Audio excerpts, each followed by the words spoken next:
Hello, I'm Indra Bartona and welcome to Creating Positive Moments Part 3. So Part 1, we looked at the start of your day, in particular your morning practice in creating positive moments. And then we moved on to during your day in Part 2, and particularly if you're having a difficult day and still not able to have some positive moments, we looked at what to do there.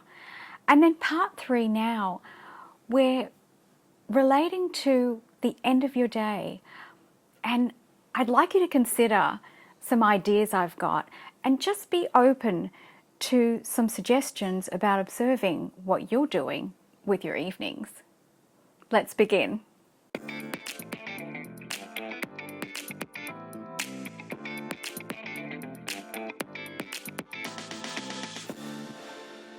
Something I've been practicing throughout my life is self-reflection.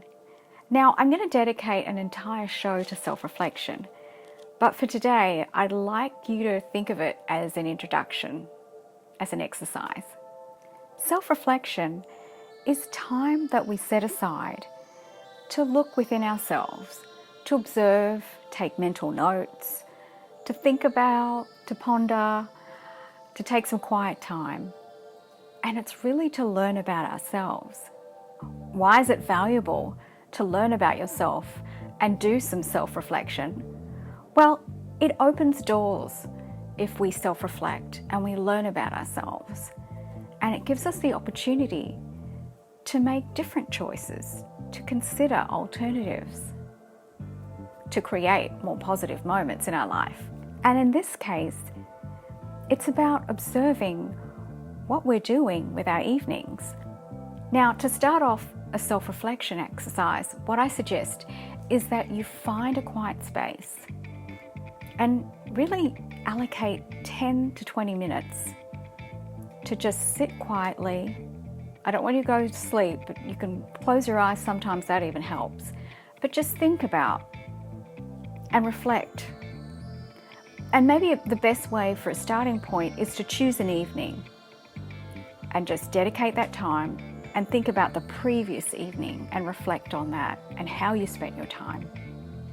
Take the introspection a little bit further by actually looking at the tasks and the leisure activities. And what I mean there are certain activities that you can separate out, and they're basically basic living tasks that you just have to do to get by every day.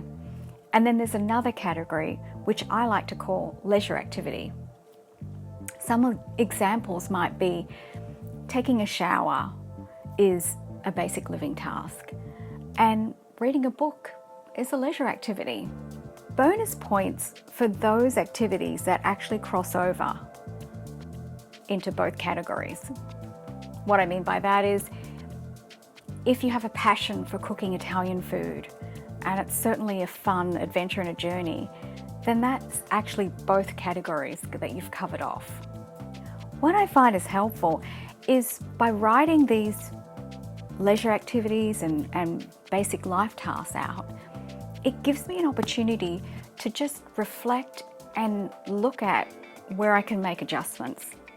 And especially if there are some things that you can convert into dual bonus points. For example, if you've always wanted to get into less time in the kitchen, why not do some food prep?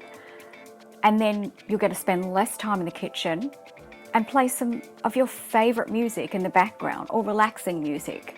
So you're sort of covering off all these bases, and you're going to have less time during the week that you have to spend in the kitchen, and more time doing what you would love. For example, leisure activity that would actually nourish you and nurture your soul and create more positive moments. At the end of the day, the sun is setting and your body has a natural clock of its own. You're starting to wind down. And this is why the end of your day presents another opportunity to create positive moments. There are endless possibilities on how to fully utilize all those hours in the evening. Make some conscious choices about truly nurturing yourself. Firstly, do a little self-reflection, as I mentioned earlier, and then find out what feeds your soul and lightens the load on your body, mind, and soul. Maybe it's spending more time on a hobby, a passion project, reading a book, learning a new skill, meditation, or even just a little more self-reflection in your life. Here's a list of evening leisure activities that I'm just going to throw out there as some examples for you to consider. Meditation, taking a bath with bath salts, stretching the body gently, maybe even doing some yoga practice, a physical workout, sorting out clutter, night gardening, stargazing, researching a new skill or hobby, journaling, and self-care, as simple as a face mask, even if you're male or female. It's a fun and relaxing thing to do. Creating a vision board, spending time with a loved one, friends and family, even having a phone call, especially if you live by yourself. I hope you enjoyed this show and found it helpful. By the way, make sure that you hop on over to Instagram, Facebook, and Twitter and follow me there. And if you found this show helpful and entertaining, please give me the thumbs up and subscribe to my channel. I look forward to seeing you on my next show. And until then, I'm sending you love and light.